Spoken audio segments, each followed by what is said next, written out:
How's everybody doing? Welcome to Overdose and Chill Live. This is episode 111 with my guest, Andrew Forman from Givz.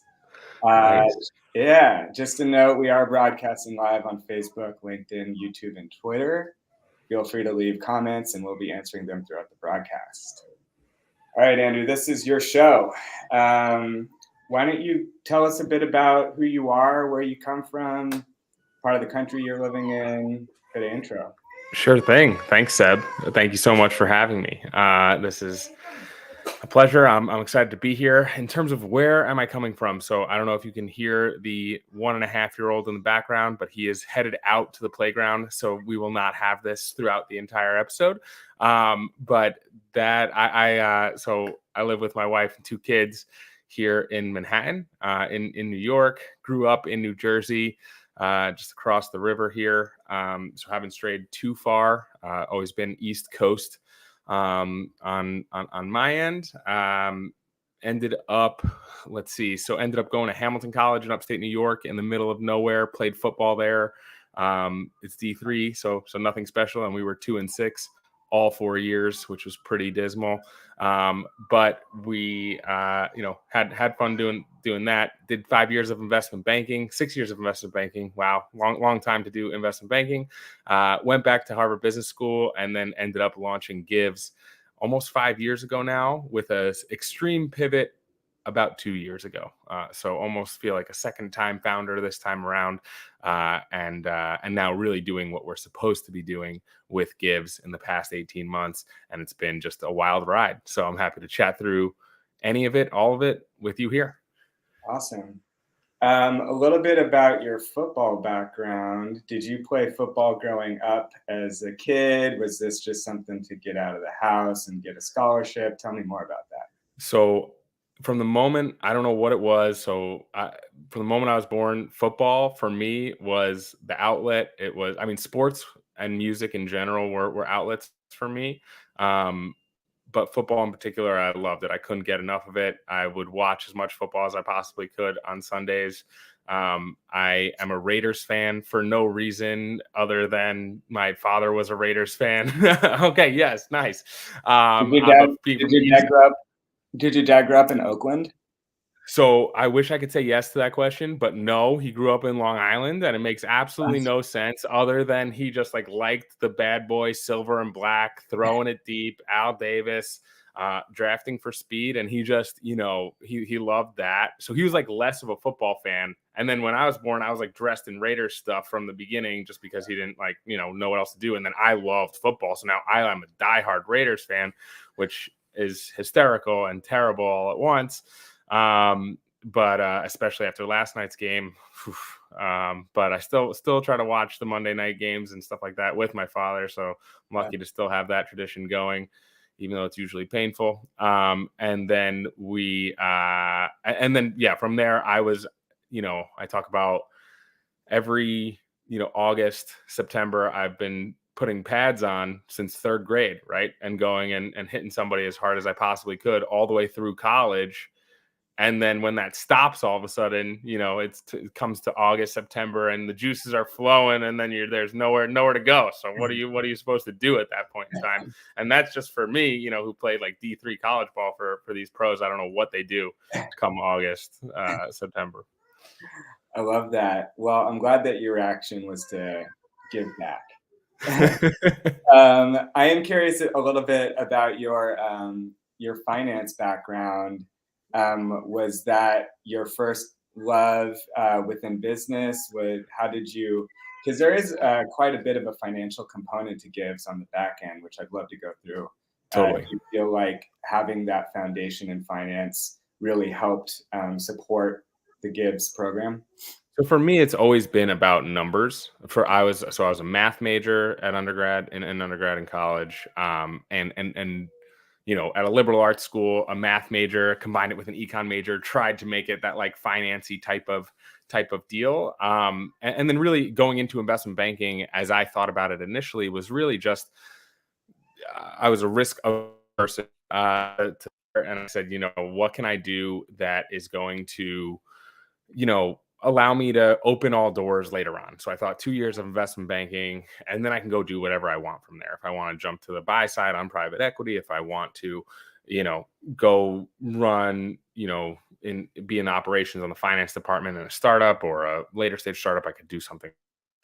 As it turned, I did my 2 years at a bulge bracket investment bank. I went to a boutique investment bank that was actually only 8 people, and that's where my entrepreneurial juices started flowing once again. We could actually talk about the very first job I had, which was at Vector Marketing, selling Cutco knives, which I'm sure a lot of people are familiar with, and you've seen those. Yeah, we could talk about that. That could take up a whole show and more. I think the stories coming out of that as a 19-year-old running my own branch of an office for a summer.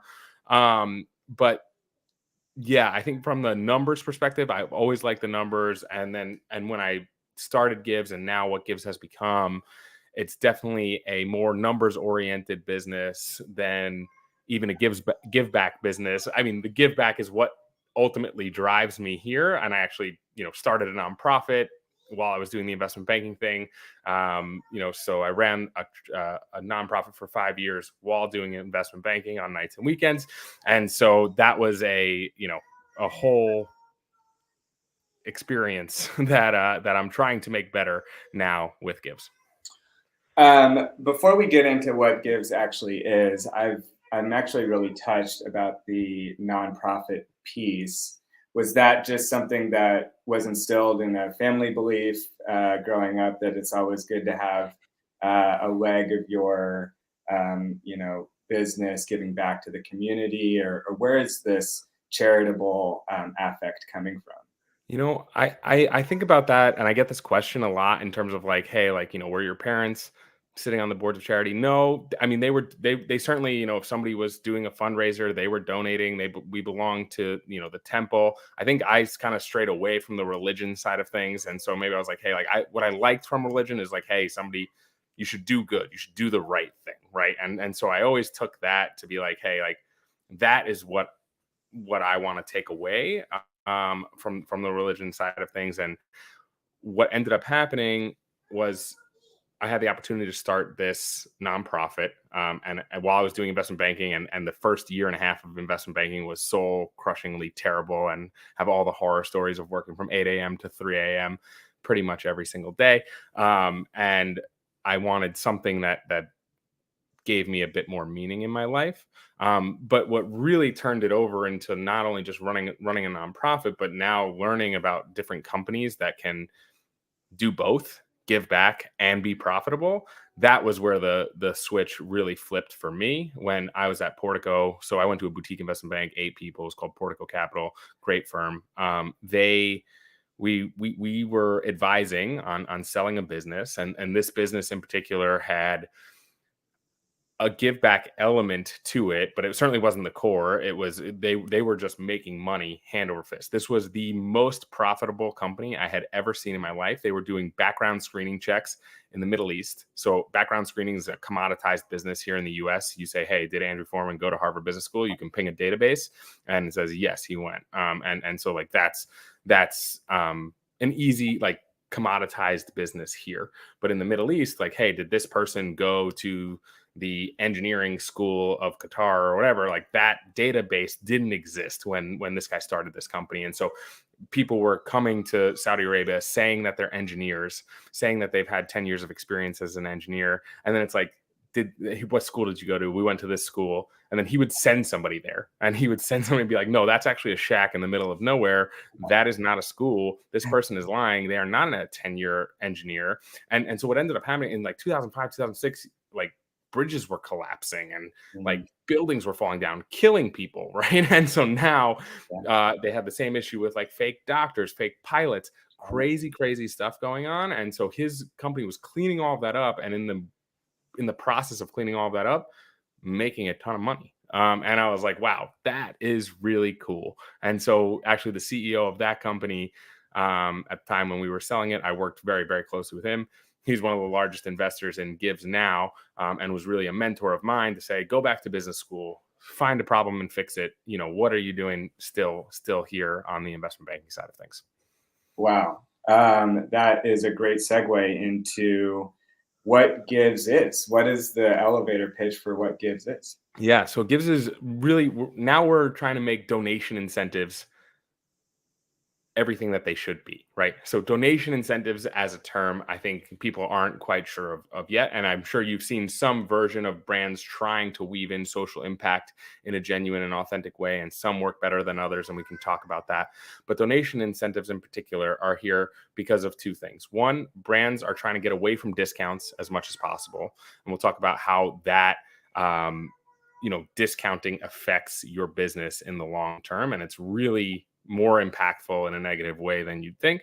And then on the second side of this thing is, how do we weave this in a personalized manner? How do you give end consumers the choice as to what you're giving back to as a brand? Because at the end of the day, the brand could say, hey, I'm giving back to the American Cancer Society.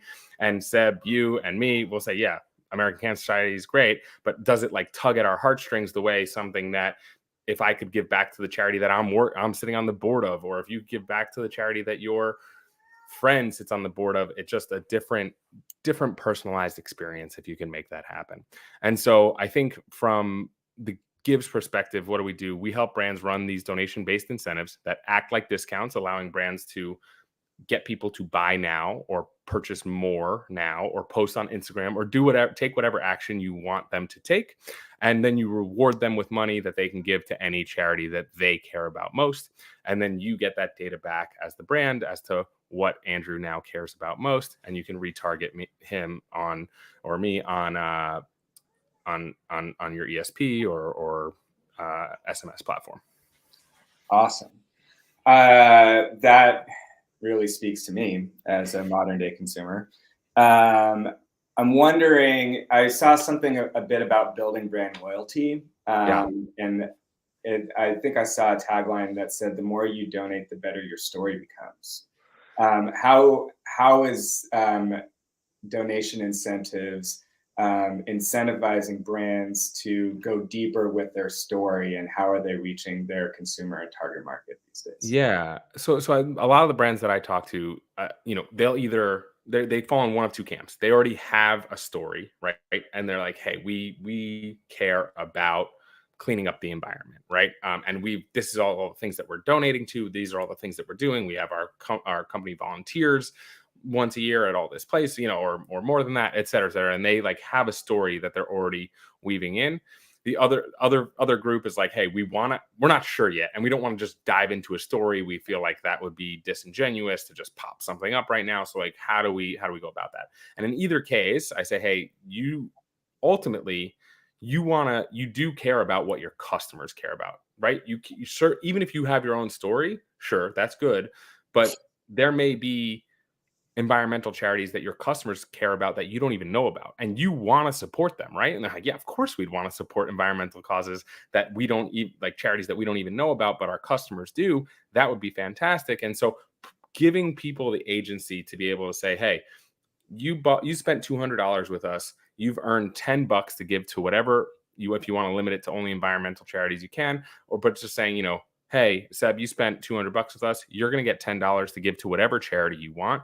And then Seb's going to fall into one of three kind of categories as well. He's either going to have a charity that he sits on the board of, or his friend sits on the board of, or his brother or sister or mother sits on the board of. And so he's going to be like, this is amazing. He's going to type that charity in. He's going to donate there. That's 10 to 20% of our end customers.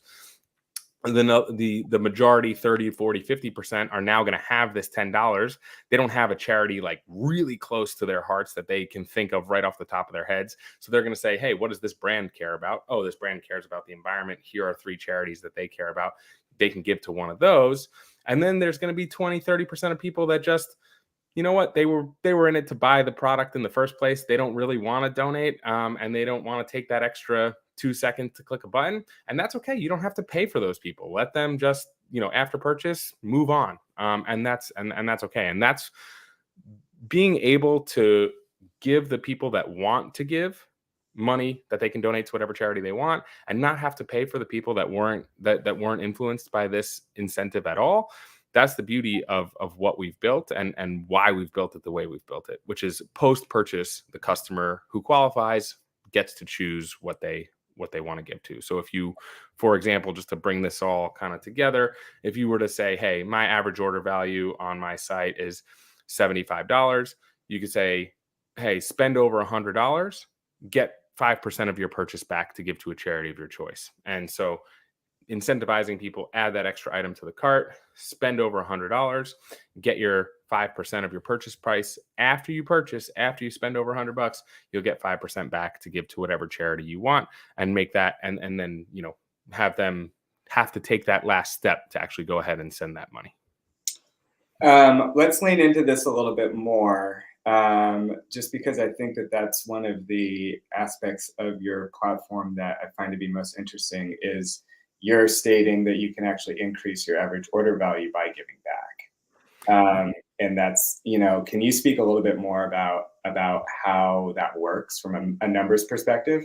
Yeah, thank you for asking that, because that is what I'm focused on here. And I feel like, people think about Givz and they're like, oh, that's like the charitable give back. That's a nice thing to have. When in reality, my nightmare is somebody saying, hey, charitable give back is something I do want to solve, but I really need to lift my average order value, right? And so I'm going to try to focus there, and I'll push the Givz piece off. It's like, no, this is how you actually increase your average order value. We're seeing 10 to 30% lifts in average order value consistently within 6 to 8 weeks when people turn on a spend threshold. And again, this is slightly dependent on what industry and how many SKUs you have and what the typical consumer journey is, right? Like if you are a company that just sells one product, it's going to be tough to lift your average order value, right? Unless the typical consumer journey is that they're buying multiple items, right? We could talk about gift cards and other ways to try to do that. But for a skincare brand that has a ton of different SKUs and a ton of different product lines, perfect, right? Now you're going to be able to say, yeah, hey, if you want to, or even for a higher end bag company that has, you want to make sure that they buy the higher end bag as opposed to the $300 price point. You want them to hit the $500 or $700 price point. You could easily do something like, hey, spend $500 or more, get get $50 to give to a charity of your choice in that case, right? And it's real meaningful dollars that make people stop and think and say, oh, I could easily spend $75 here at CVS, right? So what we always end up getting compared to, for example, is like a round up your purchase to charity, right? And people think about that. And so I give this example of going into a CVS, where I was going into CVS to buy toilet paper, and I go to CVS, I buy toilet paper, I come back to the register, and they say, hey, do you want to round up your change to support this one charity? And I've done a lot of asking around to friends about like, hey, how do you find that experience? And they're like, I don't like it, right? It's a reason like not to go to CVS, to be honest. Like, I don't want people looking at me, and that whole whole initiative of like, whoa, like, again, it's a cause that I may have heard of, probably haven't, but like it's probably doing something good. But I just came here to buy toilet paper. Why are you hitting me up for 58 cents? And so, of my own money that I'm gonna have to give. And so what Givz is doing is taking that on its head and saying like, hey, put a sign in the store that says, if you spend $50 at CVS today, we're going to give you $5 to give to whatever charity you want. And you're like, whoa, okay, I just came here to buy toilet paper. Now all of a sudden I'm buying everything because I'm like, you know what? I may as well just hit this $50 thing. I'm going to spend $50 at CVS this week anyway. Let me just do it all right now. I end up spending $90. CVS wins a whole lot more, right? And now they give me $5 to give to whatever charity I want. I can now give that to, the charity that I sit on the board of. And now it's like, now CVS knows that I sit on the board of that charity, or at least I support this one particular charity. They can now put me in their Klaviyo, drip campaign to say, hey, let Andrew know next time we're running a Givz incentive that, for this holiday season, hit him with the 20% off plus 20% to give to charity, as opposed to the 30% off offer. I get it. I actually really get that. Do you feel like Givz is a byproduct of this day and age? Do you think that Givz would have been, aside from the whole technology piece, are we going away from like a bargain buyer marketplace to a more conscious consumer? Definitely. I think, I think you could look at it, and I generally use like my parents' type of generation, baby boomer-esque type of folks, right? Where they they've actually gone through the change themselves, now having more money, now seeing that the younger generations are not just buying on discounts, right? It used to be that the consumer psychology was, I really want this item. Now I'm going to get it on a discount. And it's like, that's what took the guilt out of shopping for people. It was like getting this like cheaper product, like you're getting it for cheaper than what it should be worth. And I think that consumer psychology has started to change, where people are like, okay, this $100 item is marked down to $60. That doesn't seem like a good deal anymore to consumers. That just seems like that item was probably $60, and they're just like saying that it was worth 100 and they're marking it down to 60. And consumers have gotten a little bit smarter about that. So that's just really damaging your brand, where they're saying this is a $60 item. I don't care about the marketing that they're saying is worth 100 and it's down to 60. Like, that's not going to take the guilt out of the shopping for me. I'm like, okay, do I really need, if I still really want that product, I'm going to get it. But if I don't, that's not capturing the consumer psychology of today. Whereas Givz is now building on something where it's like, hey, this item is $100. You're going to pay $100 for it. But during the holidays, we're going to give you $40 back to give to any charity you want if you buy it now. That is now taking that is the current consumer. And I would even say I see it in the boomers generation. Like, we'll get emails every couple of weeks from end consumers basically saying like, hey, are there other Givz brands that we can shop from? And if I get an email like that, I know it's a boomer for a number of reasons. One, because they're emailing, and which is great, and we love to get those emails. But instead of just going to our Instagram and like finding all of our clients or doing whatever, so they're emailing there. But like, we are seeing that shift now, right? A deal used to be a discount. A deal now is maybe has a discount component to it, but it's much more than that. It's buying quality, and being able to give back in the process. Yeah, you're giving the power and the onus back to the consumer rather than taking it away from them, which I think as a modern day buyer, I think that gives me more trust in a brand. And also, if I get to choose where the charity is going to, then I even have more affinity towards that brand now.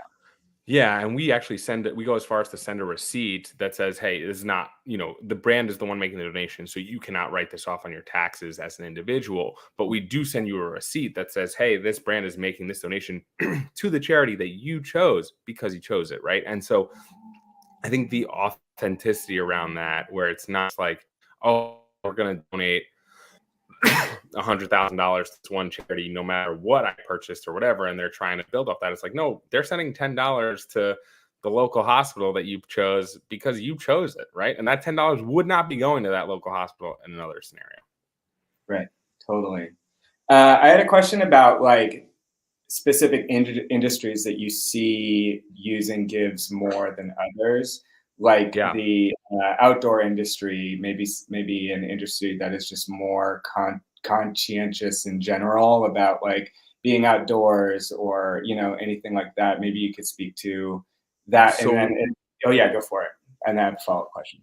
Yeah, so I mean, we're actually seeing success across really almost any industry, which has been amazing to see. But initial hypothesis was that it was going to be higher end, luxury type of goods. That was debunked pretty quickly, as we had H&M, who ran like as our first really big client, ran 2 tests. Both of them went extremely well, to the point where I was like, okay, yeah, this is not just a luxury handbag type of offering. We're seeing wellness, pet industry, outdoor industry, as you mentioned, even starting to see some CPG stuff perform extremely well. So it really goes across everything direct to consumer. Okay, that's actually really interesting to me. You mentioned H&M as one of your clients. What are some of the other brands that you work with? Yeah, so H&M, we actually also just recently signed with Betterment. So that's actually not even direct to consumer, material goods, right? That's more of like robo-advisor type stuff. So if you guys are thinking about getting into the market, actually soon, 2 weeks from today, you'll be able to deposit money into your Betterment account, get $10 to give to a charity of your choice. So stuff like that I think is super interesting. We have a client right now, Alex and Ani, who sells jewelry. They had a huge charitable component to their business about a decade ago, came out, reworked everything that they're thinking about, trying to make it so that it is that they can use the charitable giving that they want to do to increase average order value or increase conversion and have some marketing statistics around that. And so they've run 3 tests in the past 3 months.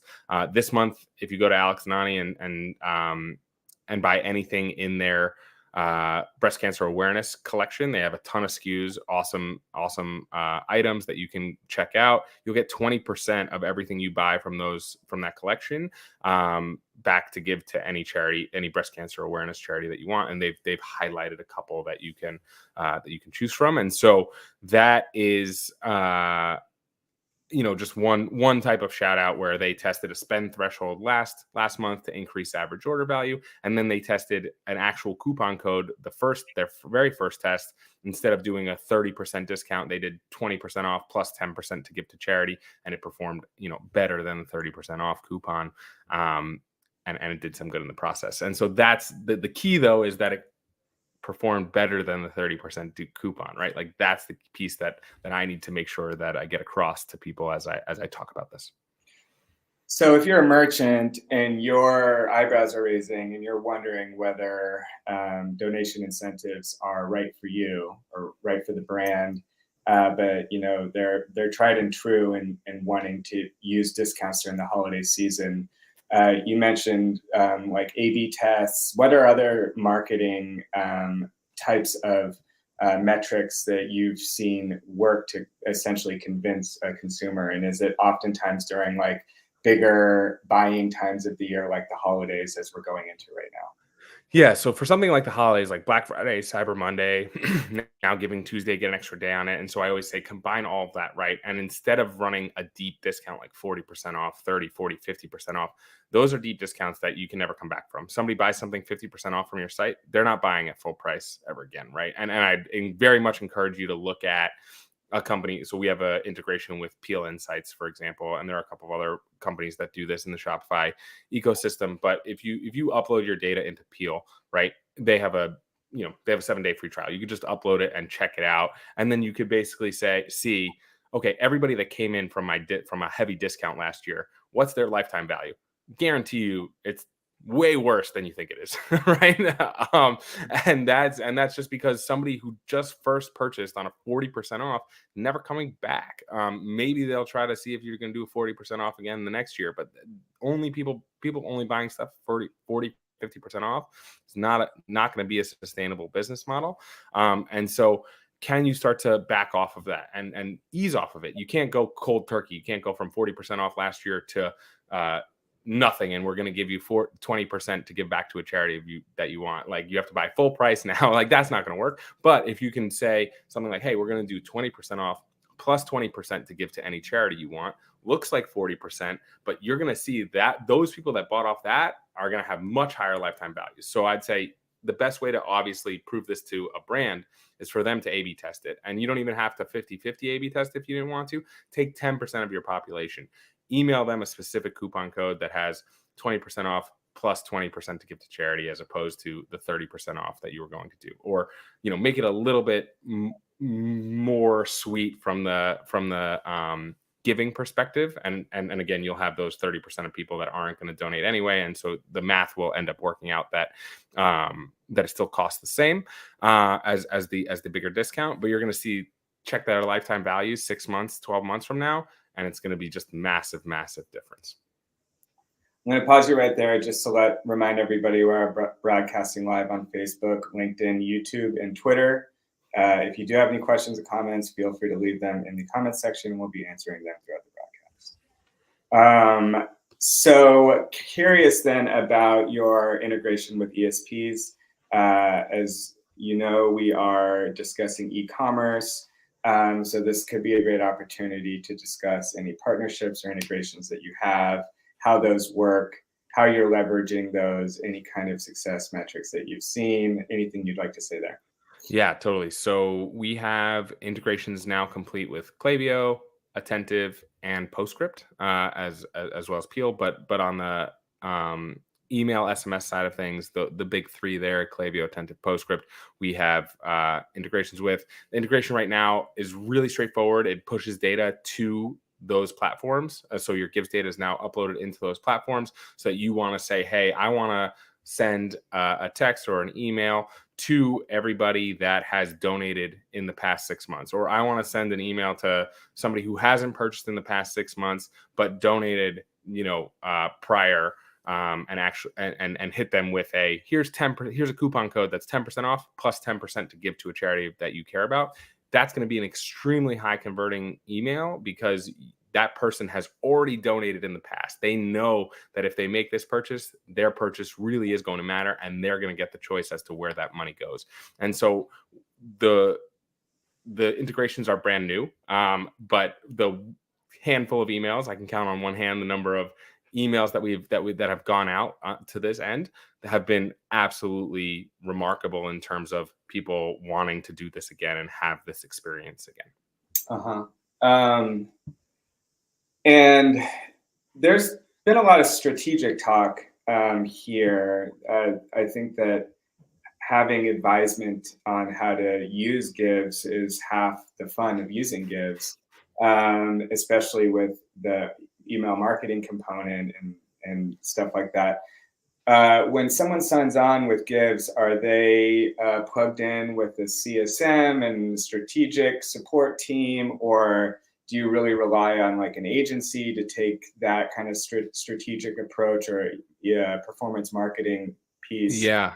It's actually something that we're talking about within our business model. Like, do we start to hire out a bunch of CSMs? Because it is new, right? It's something that's new that people can use some guidance on. So we tried to put together, like, we have a marketing examples deck. That's the number one question. Like, how do I market this? Like, what do I say out there? What language should I use? And so we have a deck that speaks to that. But really, the best results end up coming from when somebody does have an agency alongside them, and then I can talk directly to the agency and tell them everything that we've kind of talked about here, and really just do a couple of 30-minute brainstorming sessions or even hour-long brainstorming sessions. We also send a monthly newsletter letting people know, like, hey, here are the upcoming causes, because there's social events every single day, whether it's National Microwave Day or something that's more important.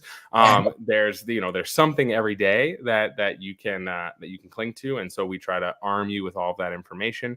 And at the end of the day, we are considering partnering seriously with some of these agencies, to have that as part of a package, or even building out ourselves, because there is some handholding that drives the best results here. I totally agree.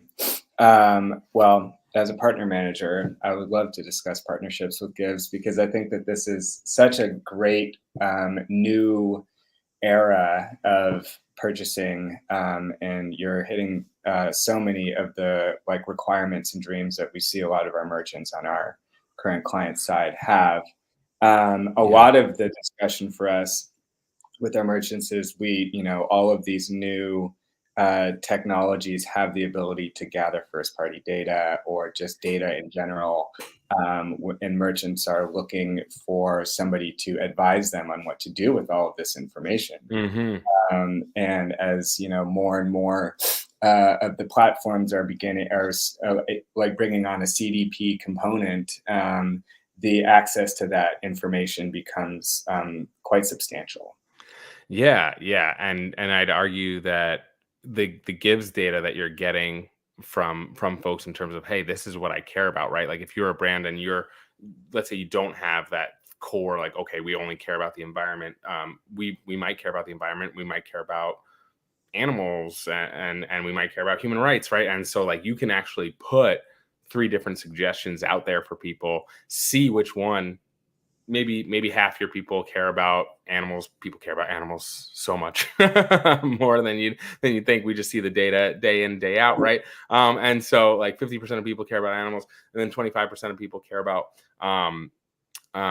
human rights, and then 25% of people care about the environment, right? And so you can bucket those people, and now you can send different emails to those different segments, and it's just going to get more and more and more personalized. I think that's what becomes really exciting, and even to the point where what we have on our product roadmap is to be able to surface something that says, hey, we recognize, Andrew, you gave to Memorial Sloan Kettering last time you were on this site. If you make a $50 purchase, you're going to get 5% of your purchase back to give to Memorial Sloan Kettering or any charity that you want. That's where it's going to be like, whoa, little Big Brother-esque, right? In terms of like, okay, but if I'm a frequent customer there, that's something that I'm going to be like, they took the time, they care about me enough to say, we're going to support what you care about, Andrew. And I think that's what's exciting. Also, we've just been seeing e-commerce trends as of late lean towards personalization. Totally. More AI Totally. personalization. Personal customer journeys, the more personalized you can make a customer experience, the better the consumer feels like they can trust the brand that they're working with. And if it has a charitable component to it, then I think that even speaks more deeply towards the brand identity. So yeah, I'm curious to see product roadmap in the next year or two to see how that all works, or partnerships or integrations with some of the personalization platforms out there. Yeah, we're excited about a lot of things to come here. It's cool. Good. Yeah. So you are primarily on what e-commerce platform? So Shopify is the primary build. That said, so that we have an easy push button app for that for that platform in particular, Shopify and Shopify Plus, and then we also have a platform agnostic API that was launched a few months back. So obviously, clients like Betterment and H&M and some other larger folks that are not on Shopify at the moment. Some have Salesforce Commerce Cloud backend. Some are their own custom build. We have an API that really anybody can utilize, quite straightforward, where you basically saying like, hey, this person earned this much of a credit, and here's the Givz ID associated with it, and we send back a URL, or we can either take it from there and say, hey, you as a shopper shopped at H&M, you spent $60 or more, here's your $10 to give to whatever charity that you care about. And for these API integrations, that you would probably need to leverage an agency or development, somebody to do, or is it fairly simple? It's a really straightforward API, but it is still an API. So depending on your team composition, if you are, if you have developer in staff, if you have development capabilities in staff, then they can probably handle it. It's really straightforward. But if not, you'll likely need an agency to do it, and it'll be really quick. The agency will be pleasantly surprised that it's just a pretty straightforward integration. Speaking of team composition, do you mind talking a little bit about your ICP, your ideal customer profile? Is it anybody and everybody? Is it a team that has like a marketing sect? If you could speak a little bit to that, that'd be great. Yeah, you've nailed the major piece that we've seen people have success with. You need at least one person full-time marketing, right? Like it can't be the one-stop founder. I mean, listen, of course you can do it, and it's straightforward, and we'll be there to help you. But most importantly, to get the most success out of Givz, it's really somebody who has a 2 or 3 at minimum person marketing team, and that they can focus on, okay, here's the person focused on retention and win back, and here's the person focused on acquisition, and they're going to use Givz in different ways. They're going to have different campaigns set up, and they're both going to be using it. But they need to put together the materials that are actually, hey, we're going to send an email out about it on this day, and this is how it's going to show up on site, and making sure that everything is woven through, and that you can set up the whole calendar with our scheduling, feature day one. But that is something that you're going to need to devote some time to actually making this happen. And just like you can't launch a discount willy-nilly and expect people to know about it, right? You have to market it. And so I think this is similar type of thing here, where you have to let people know that this is happening. And so ideally you have a marketing team, and an even more ideal situation, you have an agency that can help you with this, and we loop them into the call and work through all that. Got it. I had a question and then it just totally went away. We've, because of the holidays, they're right around the corner. BFCM has become like a huge topic for almost every technology partner, merchant, agency alike. Do you have, a list of 4 suggestions that you have been, putting out there into the world for 2022? Yeah, so I'd say for 2022, it's a couple of things on our product roadmap, and then just suggestions in general. So first, we have this idea around, hey, 20% off plus 22% to give to a charity that you care about. So in 2020, a little play on 2022. It's a way to get away from a 30-40% discount. It's going to end up financially costing you somewhere in the 30% realm. So it'll be financially equivalent to a 30% off offer, but it'll convert better because you're capturing both audiences, and it looks like a 42% type of offer. And it'll convert better, but end up doing some major good in the process. And you're going to be learning about what your customers care about most, as we've spoken about. So I think that is a really cool thing that everybody should be doing Black Friday through Cyber Monday, and then include Giving Tuesday in that. And on Giving Tuesday, you can really send an email out to everybody to basically say, hey, look at what we've done in just the past 4 days. We've donated $55,000 or whatever it is, right? And actually, to that end, we are rolling out. So the second thing is we are rolling out a new product feature that's going to be a little live ticker on the front end of people's websites that people can choose to use or not. But it's kind of like the blue check mark, if you will. But on the Givz side, anybody in the Givz ecosystem that wants to, especially on Black Friday, I think that's what we'll launch, the week before Black Friday, launch this feature.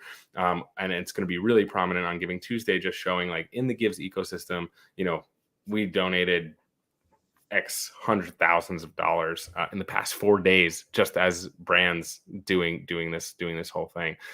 So I think last Black Friday, Cyber Monday, we donate across the Givz clients, we donated just under $100,000, and we expect to have that be many multiples this time around. So we're excited about that, the impact that we can really have, turning not just Giving Tuesday into giving, but really the whole experience into a give back experience, which we're really, really excited about. So wait, what is Giving Tuesday? Okay, so Giving Tuesday is a phenomenon that is now starting to take some steam that a lot of folks are thinking about. But the idea was that it was like, okay, Black Friday, you're buying stuff for yourselves in stores. Cyber Monday, you're buying stuff for yourself online. Tuesday, so it's the Tuesday after Cyber Monday, why don't you give back a little bit, right? And now after you bought stuff for yourself, why don't you do something for some others? And so I think that was the general idea of Giving Tuesday. Started a couple of years, decade ago now at this point. But again, just speaking to the overall, it's really starting to take form. I think over 10% of all the giving that gets done in a year happens on Giving Tuesday. Like, it's crazy. So like as meaningful as Black Friday and Cyber Monday is to the e-com industry and to the retail industry, Giving Tuesday is just as important to these charities as well on that same type of time frame now. So that is something just to be aware of. And then in terms of other items that have nothing to do with Givz that I just think are really cool, if you're thinking about loyalty in general. I don't know if you guys have or if you, Seb, know of Inveterate and Dylan over there, but having something where they are doing paid membership programs, but again, it's personalizing membership program to the specific person, and then having them buy in to be a part of this membership program, as opposed to the old loyalty where you earn points and you never redeem them type of model. I think that something like that could be interesting. New product drops around Black Friday, Cyber Monday, to that end, where it's not like, hey, 40% off, but it's like, hey, here's something new and we have a limited stock of them and you're paying full price. And maybe there's a Givz component there, but maybe not. You just say, hey, there's a new item. I think that would round out my four suggestions. Love that. Great. Well, we have a couple more minutes to spare. I was wondering whether you had any questions. I've been just like shooting questions after questions at you, barely giving you a chance to answer them before I have another one. Do you have any questions for me or anything else that you'd like to mention as a part of this discussion? No, I mean, I guess I'm always interested when I talk to to great agencies on your guys' side. Like last year for Black Friday, Cyber Monday, what was something innovative that you saw that that you guys either ran the ship on or have seen people implement that you're like, man, that was cool. We should have done something like that, or we did do something and we saw good results. That's a really good question. I think we started to see a lot of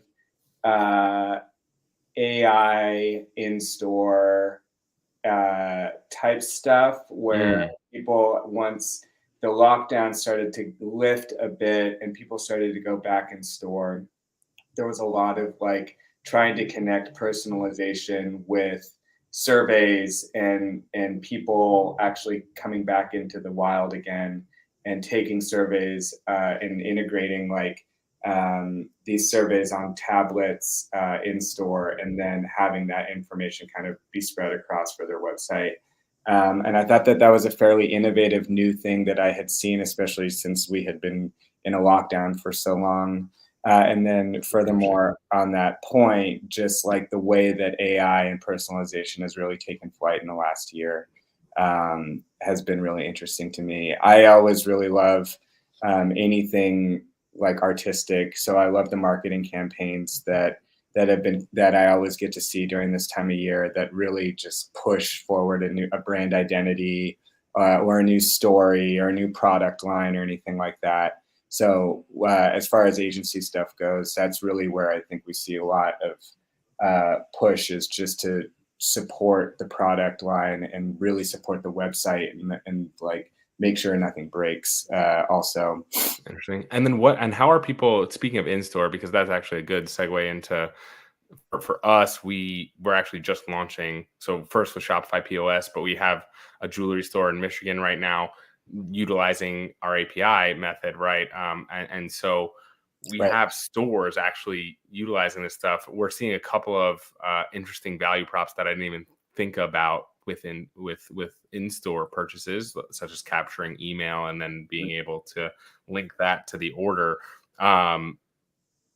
What have you seen? So in terms of and when you talk about AI, I'm interested in this as well. When you talk about AI in store, so this is surveys on tablets. Those are anonymous surveys, or are people filling in their information? And at what point in their shopping journey are they taking these surveys? Is it at the end?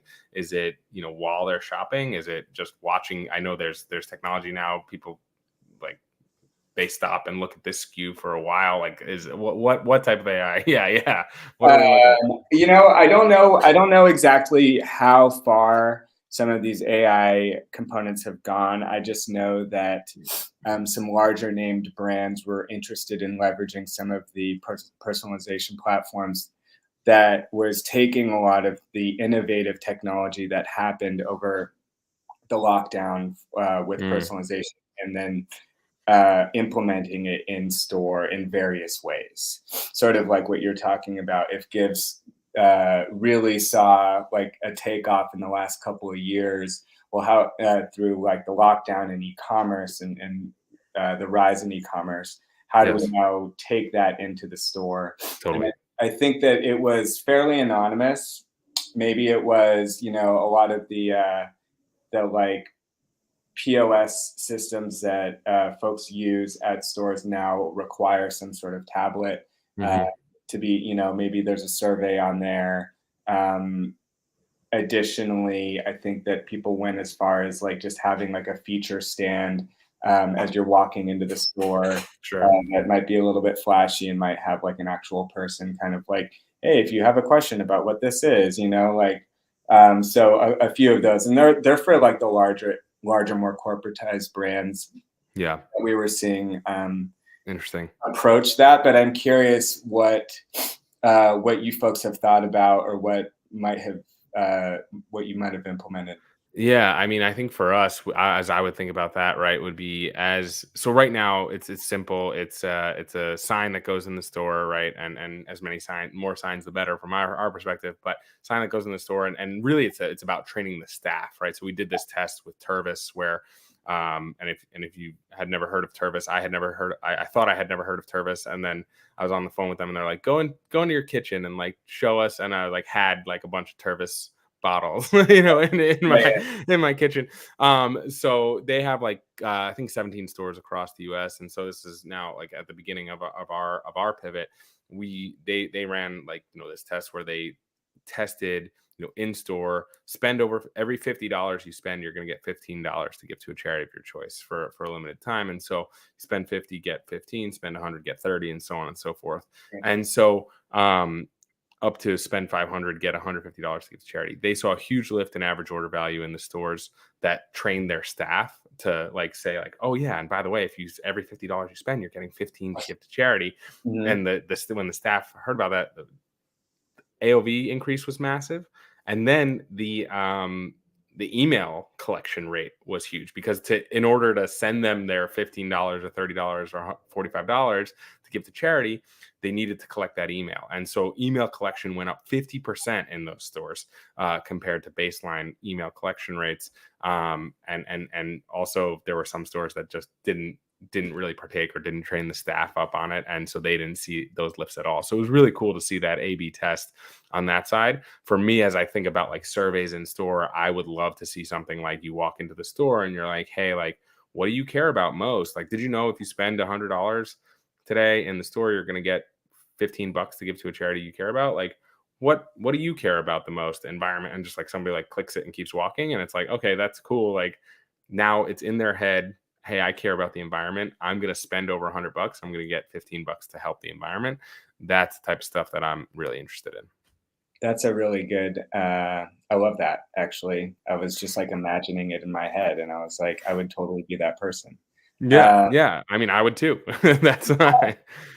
There's a couple of platforms right now that just released like a survey feature on their service offering. I think Okendo just released one, and I think that like having the ability to just provide questions that might direct folks into particular lines of thinking, or even just like begin categorizing preferences will Totally.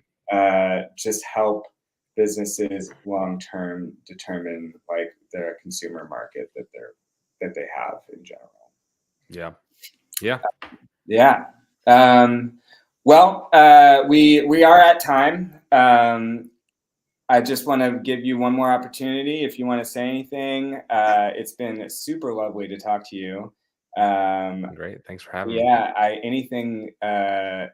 I'm excited about anything that like includes giving back, charitable causes, selfless stuff. It's a nice it's a nice balance with the e-commerce piece, and I think that you're really approaching this in a really interesting way. So I'm excited to see the product roadmap over the next couple of years.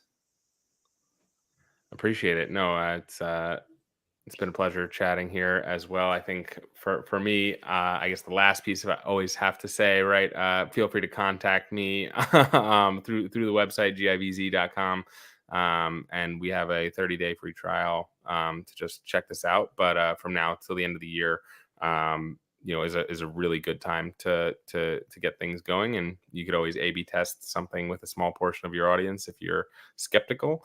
But overall, the results we've seen have just been outstanding. So please feel free to get in touch, and we'll talk soon. My little logo shows up, my picture shows up on the chat bot. It is actually me, so give me a break if I don't respond in 1 minute. Although I try to, but yeah, that's the last thing I'll say. But thanks so much. Of course.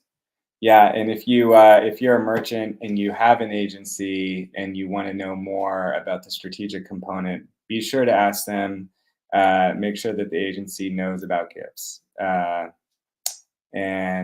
I know that I'm going to be doing a lot of homework now following up after this. Okay, that ends it. Thanks for your time.